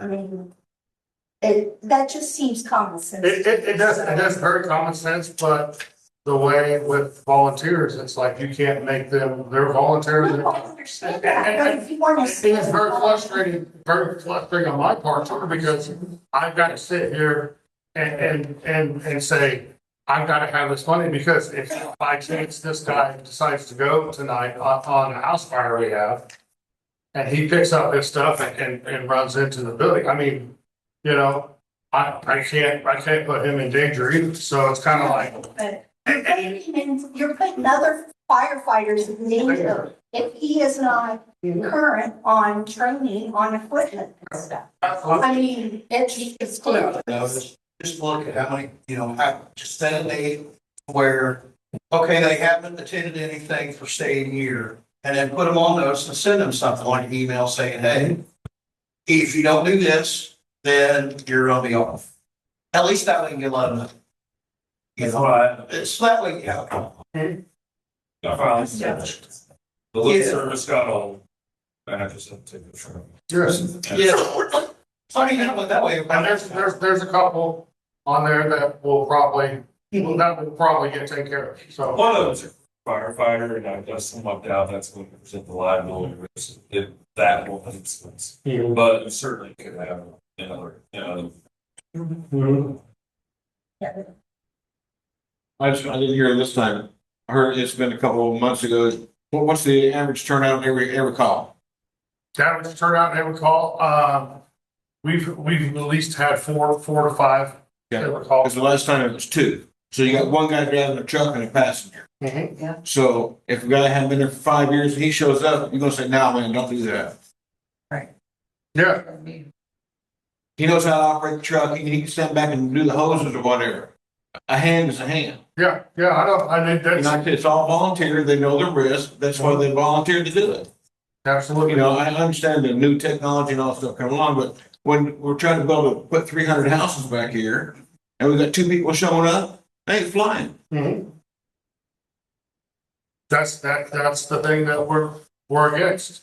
I And understand. I mean, if we want to keep our volunteer fire department, those are the things that we have to go against. Now, That goes with everybody's house insurance. the flip side of this is if we want to raise everybody's taxes in here and start putting four guys out here 7 days a week and whatever else, you know, you're talking, at that point, you're talking millions of dollars. Sure. They're gonna be significantly raised. Yeah. I Significant. understand that, oh, volunteer from, that's awesome, but like I said, like, guys, I don't understand, I think it's a good idea too, if you're, guy has to be, if you're giving $500 to sell home and they think they'll get that money and they never show up. I don't know what they use that money for, if it's just a stipend or whatever, I don't know, but that's something I'm sure you guys, you're, We're working towards some different things in here, and I'm finding the struggles and the same concerns that everybody out here in the public has, because I want the guys to come. 1, 2, because there's an emergency. We need to be able to service you guys, and you guys are paying significant amount of money to be able to have your homes protected, and you want to be protected yourself. So, you know, but like I said, to put just one firefighter on the street, it's well over That's dangerous. $300,000 just for one, and we gotta have 4. right, Minimum. okay. So we're looking at, you know, at least $1 million if we, just to put 4 guys. Now, on top of that, they're gonna work 24-hour shifts, so you gotta take 3 shifts in a row. Now you're looking at 12. Now we're looking at $4 to $5 million just to put 4 guys in a truck to be here every day, all the time. That's guaranteed accountability, guaranteed things like that. So with the volunteers, you guys are getting a significant discount on your fire protection. Sure. Because of them guys donating their time and the amount of time that they have to donate to do this is very significant. So, and it's harder to get volunteers nowadays because of sports and so, and doing these different things. So like I said, I will tell you, we are a very fortunate community to have 20, because I was talking to volunteer guys down in Southern Indiana. They have a roster of 9 guys. Yeah. You're probably not young guys either. And they're not young guys. No, they're not. Well, when you first took over, didn't you just have a roster of around 9 guys? We had a roster of about 12. 12. So we've increased our roster, we've increased our numbers, we got guys, we do have guys coming. We are moving in that direction. Progress, I just, So, and I appreciate all your guys' help and the town council's help for backing me up. And some people feel like Shane kind of chews on me or whatever else. I just Shane, I know what he's voicing his concerns, he's voicing his frustrations.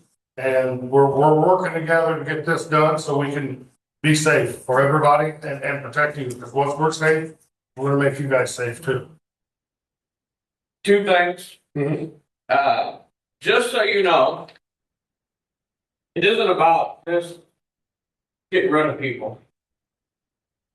People that are in question live over an hour away or an hour away that are members of the fire department that haven't been here in 2 to 3 years. And I have issues with that. I mean, they're not going to show up on that run. And that's why I'm beating that drum. Because it's just throwing that money out that they could be using on something else. The second thing, Joe, can you please make sure that the waivers for your cadet program and your background checks for your firefighters get to HR, please? Can do that easily. So they can be filed for the way. I do the background check. She does the background check. Want to make sure that they're done. Okay. Yeah. Me and Lori has handled that. On that note, that was one of my other questions to Patrick while we were here. I sent that to you. Does that waiver look okay? I know they had a concern or question about it. I had worked it over and some that. So, yeah. They have to, I'll resend it, I ordered it. I Changed it up, so. changed it up. Okay, I don't know if I don't think I got that. Okay, Please send it to me again. So, I'll double check. I know I worked it over. okay. I just didn't, maybe I didn't. Yeah, if I didn't mind, then I. Send it back my way so we can use that one. Like I said, and yes, I can file those waivers, would give you a copy. Is it okay if she just gets a copy and we keep a copy for ourselves? Just one copy. Anything else? Joe, thank you. Thank you. I know you got a long road to hoe. Well, we're taking a little at a time, but the big thing is we're taking little chunks, little bits at a time. Before you run, so Joe asked for permission in his paper for the feed supper. Right. Yes. Have you given us a list to approve of all your functions at the fire station for the year 2026? I have not, but I can. Can you do that? And then we will just pass the resolution the same as we do for the JCP. JCP and just do it for the year. And you say, hey, these is the functions that we're having. We'll pass it through the resolution. The resolution could be, and then it can be sent to the insurance. We can easily do that. I And mentioned then got to be done next month. Has to be done next month because your thing is in May. Yep. I will get that to you guys this month. But we can go ahead and do it right now for the bean dinner, and then Joe can get that in there in a big rush. May sense. Make a motion to. Yeah. Make a motion to allow the fire department to host their annual bean supper at the fire department on May 6th, 2026. I'll second. Oh, I'm sorry. okay for that. Go ahead, make it minutes. Well, she doesn't like beans. That's what I think, no beans. I understand, totally understand. Thanks, Joe. No, thank you. Building and planning. She up there? No, I don't.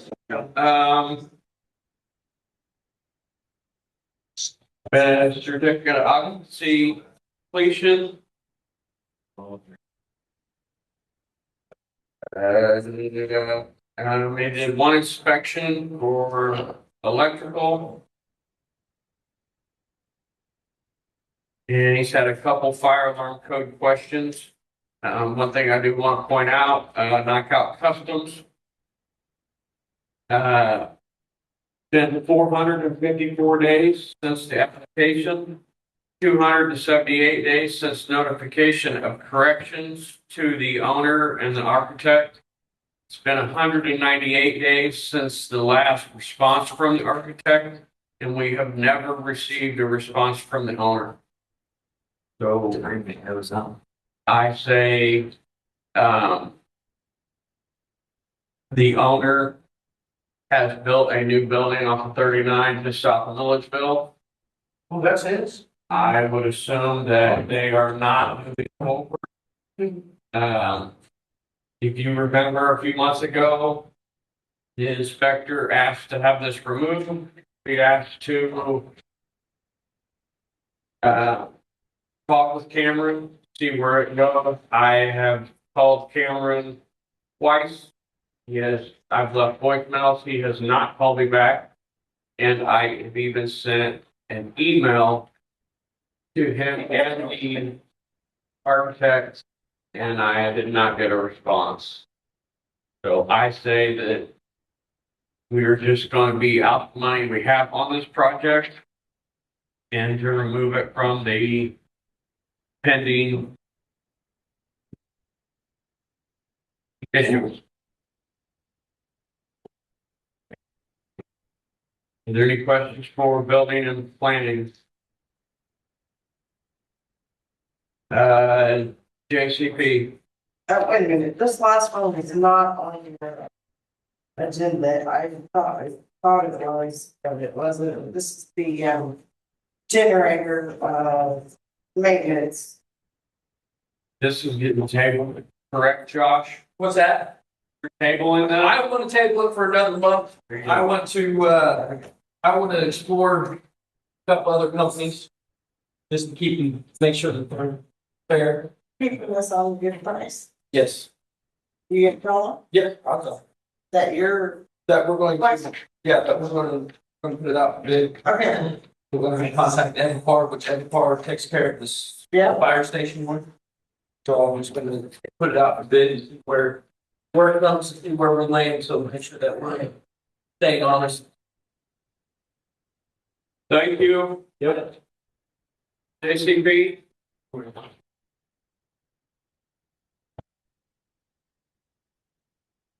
Let's see here.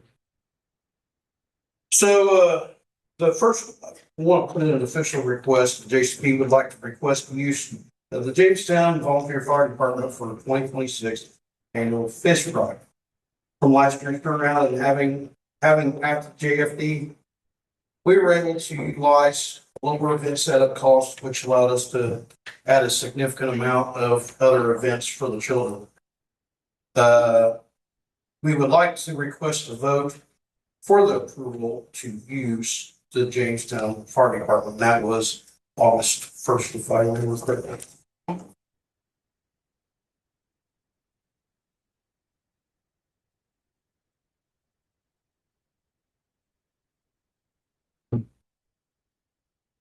Yes, it'll be August 1st, 2026. The second is, the JCP is aware that the town is making traction on a downtown park concession and shelter project. We would like to suggest that the JCP assist and host a ribbon cutting ceremony that's depending on if the park has already had something involved or we just want to express that we'd be interested in helping out with that project. If allowed. We don't have a particular date. We were going to just entertain the idea of having a grand opening and actually making an event out of it. Possibly even kind of coinciding with the 250th anniversary.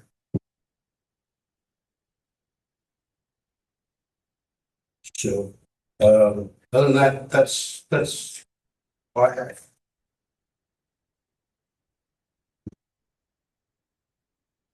Brian, I have a little concern with having it at the fire department. Mhm.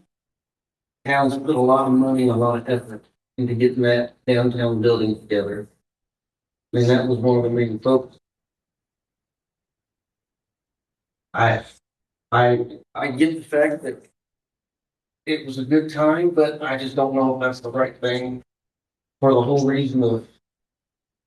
Well, that's the reason why we, you don't think we could use the downtown park building for other events? But what other ones are there?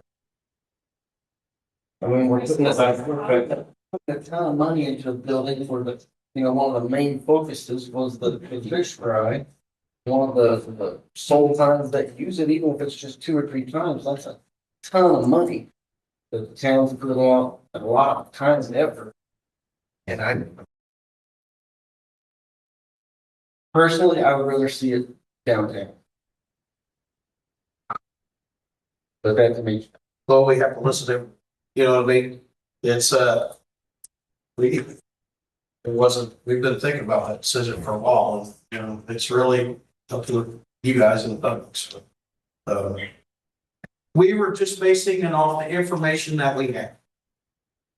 Which is what? And the success that we went off the numbers that we had, the amount of the numbers as far as the people that came through, the events that we were able to have, the room that we actually had was actually get spoiled pretty quick on that. We can't, if there's a way that we can create where we can have somehow squeeze in more events like what we had up there in a safe space, create a safe space downtown, absolutely. I mean, that was one of our larger concerns, was having space downtown. Another was, I mean, me and Shay talked about it too, parking. Well, that parking's, it's never gonna be. People are always gonna have to fish around the city streets. That's just, and so it's been that way, it always will be there. So, but that's how we came up with it. And he's used to, so, the volunteer rate is not near as much as they're used to. Now, here's, it may be easier, couldn't do it at downtown house, maybe so. We're just basing off the numbers that we already have, the experience we had last year, in the year before. So. You have anything, Cookie? Yes, I saw how much room we had out there, and the kids could run in between events and not have to worry about the road. And it just seems like that would be a good place, at least for this year coming up. Just at least for this year coming up till we get used to park downtown and know what we can do with it. Right now, it's not easy to. Another thing I didn't say, and she touched on it, was safety. Now, we're racking our brains trying to figure out how to keep downtown connected with it. And we're still struggling with that. But another big thing was safety. I've had a meeting with the guys, fire department and there. And the safety was a significant factor in it as well. We're not saying it would never be downtown. I'm just saying that this particular event and amount of foot traffic, the pros outweighed the cons. So. This might motivate the park department to find new ways to easily build the series. So. Well, they use it for I think this Christmas town, and Thanksgiving. town will have some decisions to make. I'm gonna say my piece. Publicly. We'll move on. The fish fry is not new to the JCP. The fish fry has been carried on in this town since the 1940s or 50s. It was large enough that they used to have a freaking carnival in the tiny park where there's no parking. We had every business downtown full of a business. People found a way to park. There were 2 restaurants, Cochran's Pizza King and Restaurant and Dick and Judy's. The bank was there, the town building was there, the fire department was there, and Darren had a banging bar business. They stood outside and waited outside to get inside to eat dinner. The fish fry was a 2-day event, Friday night, Saturday night. And kids from all over came and had the daggone time at the Jamestown Fish Fry. And I have not seen an Article 1 where a child got run over by a car. I haven't. I have not seen a police report where children were injured for safety reasons. The town has spent a lot of money geared towards the JCP. The JCP moved into the fire station last year because the building obviously wasn't done. Everything about that building has been done geared around JCP and fish fry. Your serving doors, your pavilions. Now you have opened up the basketball court because you don't need a canopy for the basketball court. You have your tables and chairs from your fire department. There's property in that park. There have been way bigger fish fries put on than you have ever dreamed of putting on. Or any previous JCP brass had ever dreamed of putting on. I remember those actually. I've been to a couple when I was younger. I am not buying, I will not buy. It's a safety issue. I will not buy. There's not enough room. I'm not buying none of it. Because if it's a true safety issue, then you, the JCP, do not ever want to have a function up there because we have more children in that park at Halloween than we do total people for the fish fry. And these kids have masks on, it's dark, and they're running everywhere. Your fish fry is pretty much a daylight. Your serving times are daylight.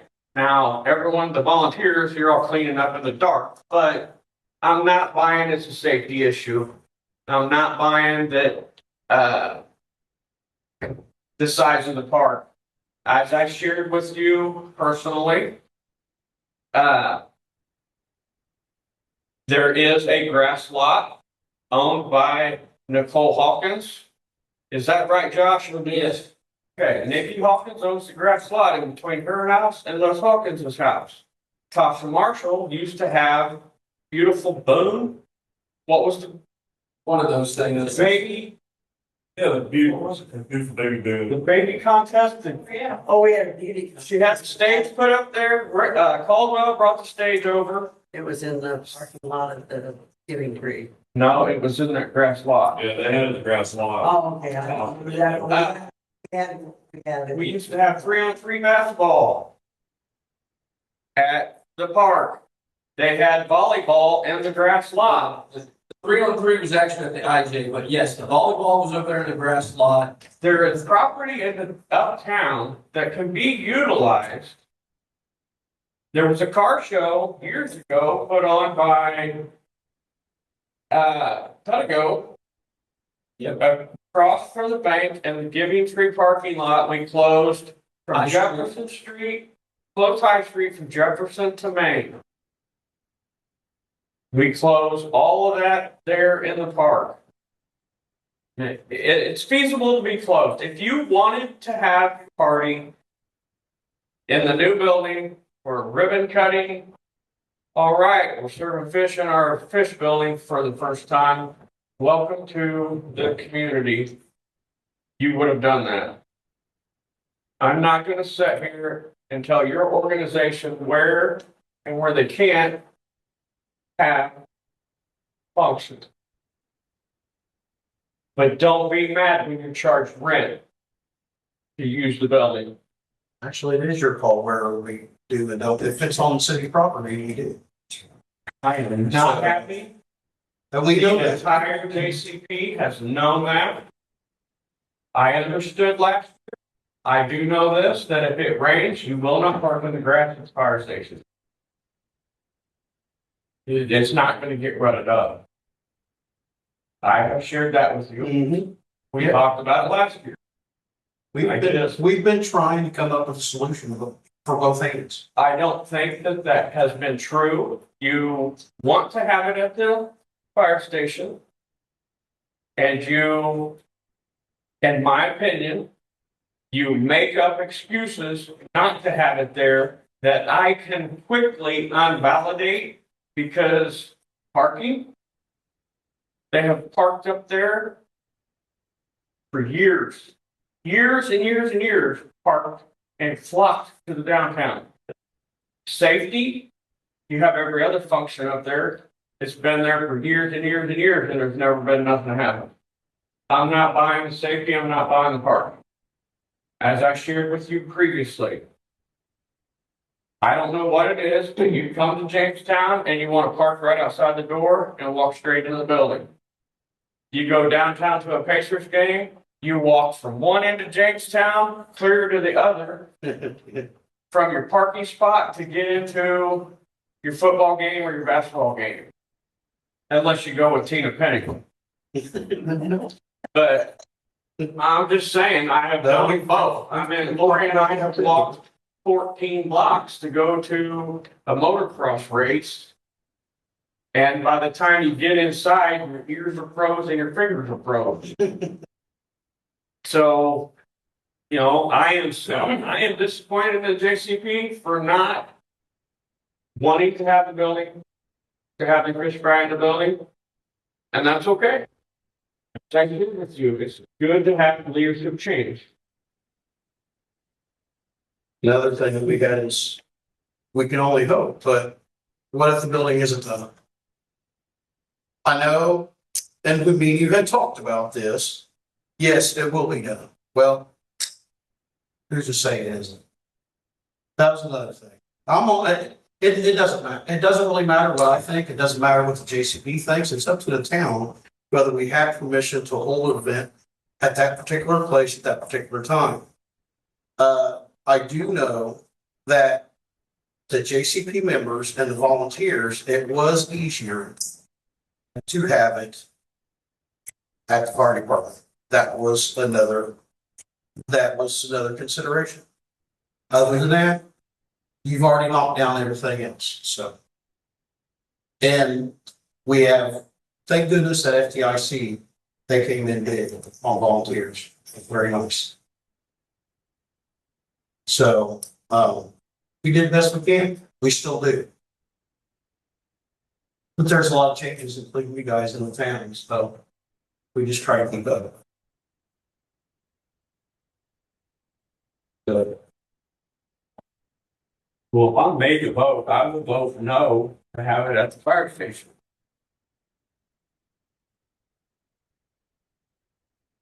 Well, I was just on consideration, so. I'm done with you. I've said my piece. Okay, now, mine too, what I was referring to was not necessarily safety, although it's about, but I enjoy seeing kids running from one place to another. That was proud of and going to actively interferes would still see. That's my thought. The town where the park is. If that's what you want, then that's what we'll do, but I just enjoyed that. And I still think that making sure the park is completely finished too, is with me. That's my. I think you've done a great job. Well, I'm not gonna say the park, I'm not gonna say the park will be completely finished. Building will be.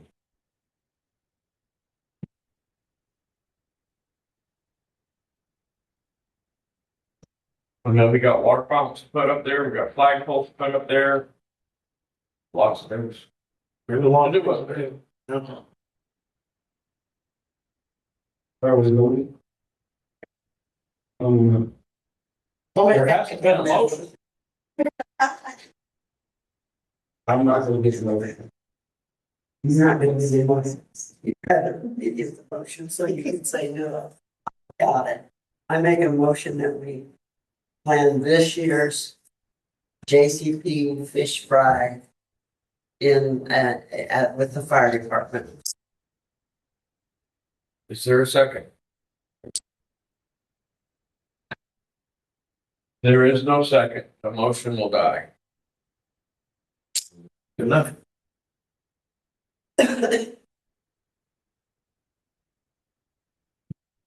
RDC, That being to report. Parks. There we go. Quick.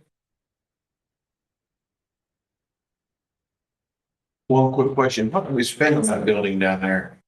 Uptown, Yeah, we're north of 200,000. that's not a cake for a cinder block building. Yeah, Do what? that's not a cake for a cinder block building. Commercial. Blame the state. It's double everything. Commercial's always double. Well, it's got handicap accessible, bathroom. Yeah, I'm just asking. It's just, And I know. Now, that money was with grants. Well, it's still tax money. Grants tax money. But I do know the Right, contractors but that were I'm involved in the saying same that it's not. thousands already. It's tax money though, Kevin. I mean, the grants, there was a grant, what, from the Greater. Greater Kane County Fund is not tax money. That's RBC's putting in some of Yeah. its funds. right. Jason, you got the floor, bro. Thanks, man. I got two questions and two statements. Statements, the weed wrangle went well. I think we got quite a bit more done up with this next one that we have at the end of this month. We'll be ready for the plants. Or for the new trees that go in. I did make contact and have good contact with the FFA, and agricultural science supervisor up there at Western Boone. Unfortunately, they won't be able to help us this go around, but she has expressed that when everything comes up to let them know. So I sent them a weed wrangle sign. The other statement is to do with planning. Planning is still scheduled for April 10th, April 11th.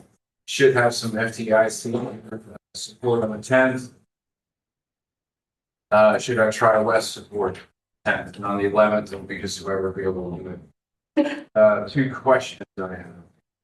Question one, what kind of information do you need from me for this whole shed now that that got taken care of last time? I know myself and Pam have been looking at different companies, different local places, different sheds and sizes and ideas. I know with other stuff, you have to have like 3 different bids for people and stuff like that. So what do you need for me to give to you to ask permission to buy? Well, permission. Have it purchased. So you will have to come over the product, present it to the council. And the council will approve or deny the request. Sure. I don't have to have several things for you to make choices. It's pretty much up to us. I honestly figured that you would drive down to the Y. I did. Take some pictures of the barn. I did. Print them off, show them to the council and say, this is the building that we would like to purchase. They didn't have it either. And that was just my thing. So I went down to that whatever that place is called down there, we talked about my Detro strip. The Y. The Y exact. Creekside. So I talked to the dude there, got this little card, I walked around the whole place, took pictures, did the whole thing. And he sent me a quote, but also that other place, the Yoder company did too. So it's like we have 2 different companies that we're looking at. So that was stuff that at the next meeting, since we didn't have one last week, was on. We don't have it, right? But we don't have the end result of the discussion. Part of it. So I wanted to make sure I have the ducks in a row so that at the end of this month, that meeting, make a decision so like bring it to you the following week, be like, bam, this is what we want to buy. Just want to make sure I didn't have to have like 3 of them. Like I said, just we were going.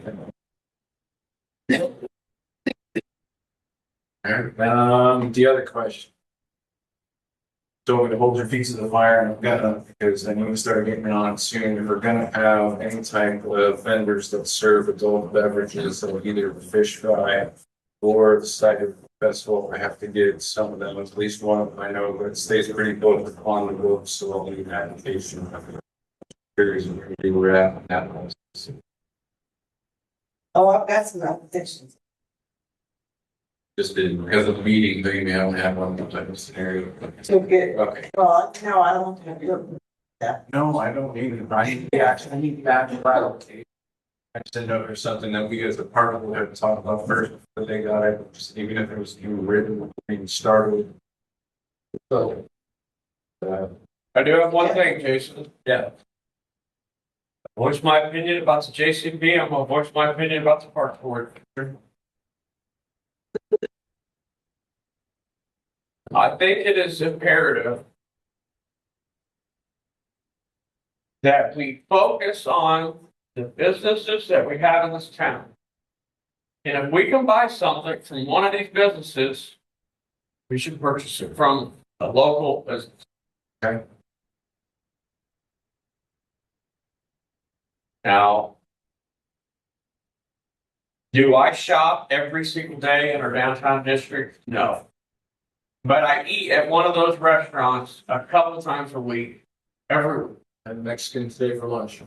So I just want to say that we are bringing in outside vendors to serve golden beverages at the Fish Fry Food Festival, whatever you guys are planning.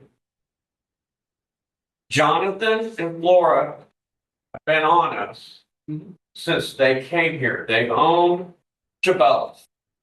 They want to serve the beverages. I think it is imperative to support those as well. I think they should be included in serving gold beverages in this community. I'm not saying they have to be your only one. I just think that if they want to be there, they should be there. They're the first one on my list to get an application to get them set up. Actually, they're over at the Cider Festival, I'm planning on having two. The other one being a local, at least Boone County local, Clues. But, you know, which both of them, we're talking cider, margaritas. There's no mixture of trying to compete for, maybe you want one or you want the other, you know what I'm saying? I'll never bring in something that's already, we don't have that. So that's why I'm asking them. I just want to protect what we have. I don't want to bring something in to destroy. Yeah. So that's all I have to say. I just want to bring that out to both of you that I agree 100%. Understood. You know. Oh yeah, John DeFlora were first on my list. Talked to him last year about the possibility of happening, and then it's all looked bad, right? So, yeah, I'm with you. That's it. That's all I got. Yeah, We're still one person for our meetings on the 31st. Are we gonna do farmers markets They this are month? gonna have one. I sent out, I had an email list from the last 2 years of everybody, and we got 10 people that are on board. I haven't done my public call out yet. It's only about a week or so. For that, I don't think anybody knew that I sent. Anyway, the beginning of April, they'll give me permission to do it. Yeah. The application. We talked about it and made changes to it. I don't know if it's physically. That's something we were looking. Right. Probably do. We talked about it. I'm sure we. Yeah. I'll bug you when I start getting these laws. Thank you, Jason. Thank you. Public request to speak related to an agenda item.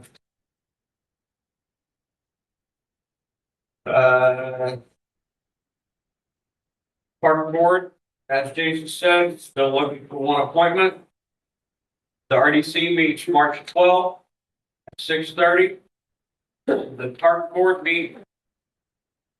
We're actually meeting that day. Okay, first. Yeah. I would be. We didn't get to have a meeting last month. We have to. Absolutely. The park board meets March 31st at 6 p.m. Well, there goes Lori's birthday. Exactly. There goes Ruth. There's no plan commission, no BZA. Is there any further comments? There is no plan for the week, was there original meeting? Um, I thought for sure you sent one up saying there was gonna be a plan to us. April, no, March, April, yes. or March, no, I don't know about it.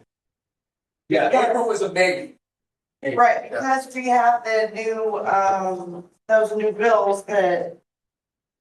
What's pleasure that we have to discuss about our UDO So, any, lot size, zoning. I move we adjourn this meeting. Second. All in favor? All right. Adjourned at 8:45 p.m. I'll make it tell you guys now.